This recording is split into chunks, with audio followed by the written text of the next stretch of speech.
नमस्कार दोस्तों, मेरा नाम है अंशुमन नायक और आप सभी का बहुत बहुत स्वागत है इंडियन डिफेंस न्यूज़ के डिफेंस टॉक सीरीज में, जहां पर हम रोज़ नए नए डिफेंस अपडेट्स के बारे में बात करते हैं। तो चलिए देर न करते हुए आज की वीडियो शुरू करते हैं।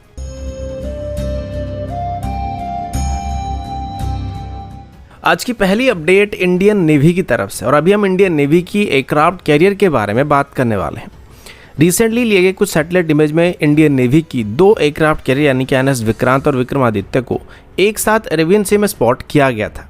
अभी इसमें कोई चौंकने वाली बात नहीं थी, क्योंकि रिसेंटली इंडियन नेवी की तरफ से अपनी प्रिपेयर्डनेस को चेक किया जा रहा था, जिसमें दोनों एयरक्राफ्ट कैरियर को जॉइंटली नेविगेशन मिशन में डिप्लॉय किया गया था और इन दोनों को करवार यानी कि इन दोनों की होम पोर्ट के करीब ही देखा गया था। अब भले ही इंडियन नेवी की तरफ से अभी एनएस विक्रांत को डिप्लॉय किया जा रहा है और कुछ हद तक इसको ऑपरेशनल किया जा चुका है, लेकिन फिर भी अभी तक हमारे पास इससे ऑपरेट करने के लिए सफिशिएंट एयरक्राफ्ट नहीं है। और इसको लेके रिसेंटली नेवी की तरफ से स्टेटमेंट दिया गया था कि इसको फुली ऑपरेशनल करने के लिए हमें 2023 की सितंबर तक का टाइम लगने वाला है। और अभी इसके लिए करीब 26 एयरक्राफ्ट को भी खरीदने के लिए टेंडर को फ्लोट किया गया है, जिसमें अभी रफाल और F-18 में से किसी एक को सिलेक्ट किया जा सकता है। लेकिन अभी इसमें रशिया की तरफ से भारत को अपनी अपग्रेडेड MiG-29 एयरक्राफ्ट को खरीदने के लिए ऑफर किया जा रहा है। हालांकि नेवी MiG-29 के फाइटर जेट की परफॉर्मेंस से इतना खुश नहीं है और इनको अभी इसी वजह से वक्त से पहले ही रिटायर करने की प्लान किया जा रहा है। पर अभी रशिया की तरफ से ये बताया जा रहा है कि वर्तमान अगर भारत एडिशनल MiG-29 के फाइटर जेट को खरीदता है तो ये भारत के लिए काफ़ी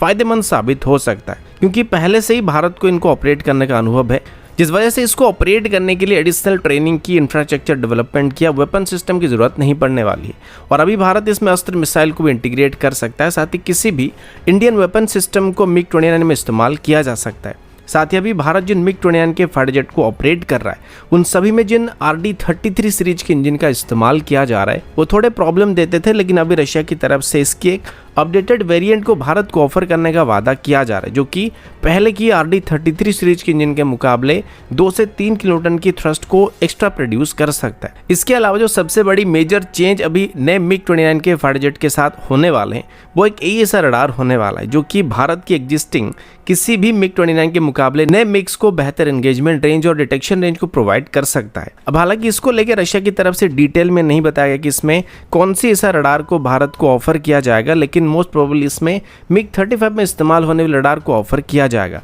अब इस पर इंडियन नेवी क्या डिसीजन लेती है तो बाद में पता चलने वाला है, लेकिन हमें नहीं लगता कि वापस भारत की तरफ से MiG-29 के फाइटर जेट को खरीदने की कोशिश किया जाएगा, भले ही रशिया की तरफ से कितना भी बेहतरीन ऑफर यहाँ पे दे दिया जाएगा।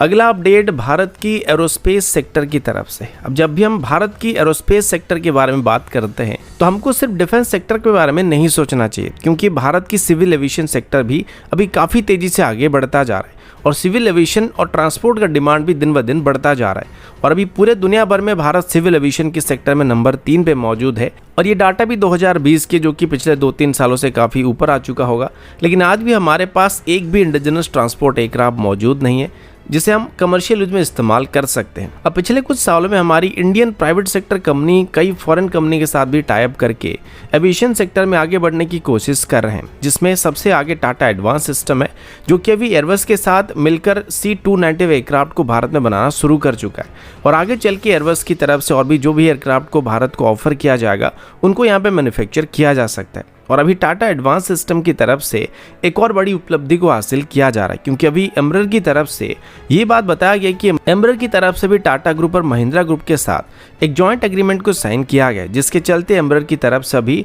भारत में अपनी एक लोकल मैन्युफैक्चरिंग फैसिलिटी को एस्टेब्लिश करने का प्लान किया जा रहा है। एम्ब्रर का कहना है कि टाटा ग्रुप की मैन्युफैक्चरिंग कैपेसिटी और महिंद्रा ग्रुप की इंजीनियरिंग डिवीजन की मदद से भारत में आसानी से एक एरोस्पेस इकोसिस्टम को बनाया जा सकता है। और अगर एम्ब्रर अपनी एयरक्राफ्ट को भारत में बनाना स्टार्ट करता है तो ये भारत के लिए एक बहुत ही बड़ी पॉजिटिव पॉइंट होने वाली है। अब इसके पीछे एम्ब्रर का भी एक फ़ायदा होने वाला है, क्योंकि अगर आप सभी ने हमारी एरो इंडिया शो वाला ब्लॉग देखा होगा तो उसमें एम्ब्रर की तरफ से KC-390 एयरक्राफ्ट को लाया गया था, जो कि अभी इंडियन एयरफोर्स को ऑफर किया जा रहा है। और ये एक मीडियम ट्रांसपोर्ट एयरक्राफ्ट की कैटेगरी का एयरक्राफ्ट है और इस रोल में इसको इस्तेमाल किया जा सकता है और मल्टीपल मिशन में इसको हम लोग इस्तेमाल कर सकते हैं। हम चाहे तो इसको ट्रांसपोर्ट एयरक्राफ्ट की तरह नॉर्मली इस्तेमाल कर सकते हैं, चाहे तो इसको एक मल्टी रोल टैंकर ट्रांसपोर्ट की तरह इस्तेमाल कर सकते हैं, और चाहे तो इसी को बेस करके AWACS को भी बनाया जा सकता है। और फिलहाल अभी इंडियन एयरफोर्स की तरफ से AN-32 एयरक्राफ्ट की रिप्लेसमेंट के लिए लगभग 60 से 80 एयरक्राफ्ट को खरीदने के लिए प्लान किया जा रहा है, जिसमें एम्ब्रेयर की तरफ से अभी अपनी KC-390 को भारत को ऑफर किया जा सकता है। और जैसे कि वो अभी पहले से ही इंडियन कंपनी के साथ पार्टनरशिप कर चुके हैं, तो अभी ये एम्ब्रेयर के लिए बहुत ही पॉजिटिव साइड होने वाला है।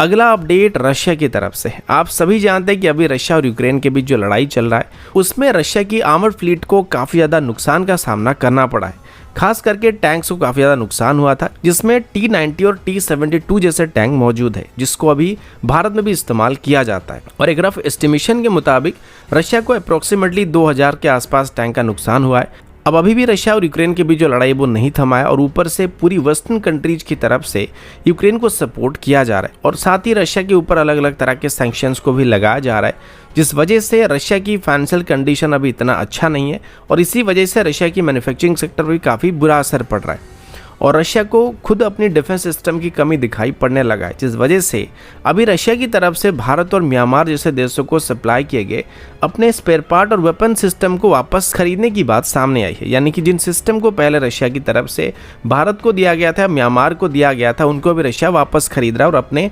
सिस्टम को अपडेटेड रखने में या अपग्रेड करने में इस्तेमाल कर रहा है। इसको लेके अभी निकी एशिया नाम की एक न्यूज़ पोर्टल की तरफ से खबर सामने आया था, जिसमें ये बात बताया गया था कि 2022 की दिसंबर तक रशिया की तरफ से म्यांमार से लगभग $24 मिलियन की डिफेंस इक्विपमेंट को वापस इंपोर्ट किया गया, जो कि पहले रशिया की तरफ से उनको एक्सपोर्ट किया गया था। इसमें साइड टेलीस्कोप और कैमरा वगैरह मौजूद थे, जिनको रशिया की तरफ से भी अपनी existing reserve T-72 tanks fleet को मॉडर्नाइज करने के लिए इस्तेमाल किया जा रहा है। और लगभग सेम तरीके की इक्विपमेंट को अभी भारत से भी रशिया इंपोर्ट करने की कोशिश कर रहा है, लेकिन भारत से बस $1,50,000 की कीमत की डिफेंस इक्विपमेंट को रशिया ने वापस लेने की बात सामने आई थी, जिसमें नाइट विजन सिस्टम और सरफेस टू मिसाइल सिस्टम मौजूद थे। अब देखा जाए तो ये नंबर काफ़ी छोटी लग रही है, और भारत से रशिया अगर कोई डिफेंस सिस्टम को इम्पोर्ट कर रहा है तो मेरे हिसाब से नंबर बिलियन में होना चाहिए। और अभी तक सिर्फ एक ही न्यूज़ पोर्टल की तरफ से एक अपडेट को पब्लिश किया गया था, तो इस पर इतना भरोसा करना भी सही नहीं होगा, यानी इनिशियल स्टेज में भरोसा करना सही नहीं होगा। और रशिया की तरफ से इसके काउंटर में बताया जा रहा है कि